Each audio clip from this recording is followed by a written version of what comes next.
Yeah. I'm glad you asked this because I'm always amazed as I travel the world, how there is still confusion out there. And people will say to me, oh, I invested in Ripples. I'm like, no, you probably invested in XRP. So Ripple is in many ways kind of a quintessential Silicon Valley tech company. We raised a seed round of capital way back in 2012, a Series A investment in 2014, and then a Series B in 2016.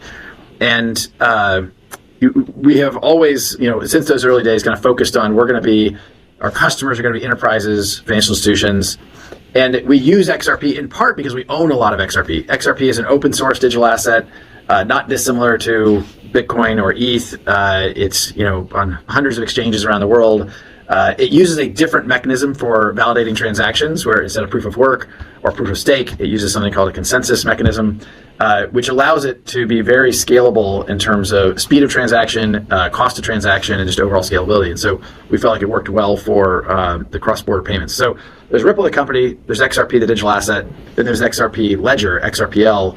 And the reason why we kind of call that out sometimes is Ripple is one important participant in the XRPL ecosystem, developer of XRPL related technologies, but there are obviously a whole bunch of others, as you would expect in an open source community. And we're seeing other participants do some really interesting stuff that sometimes we're involved in, sometimes we're not involved in.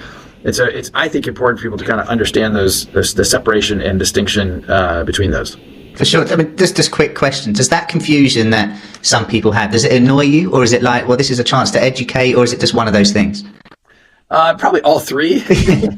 Depending. I mean, it annoys me when you're someone who I kind of feel like knows the difference or should know the difference, and I feel like they're just contributing to the confusion.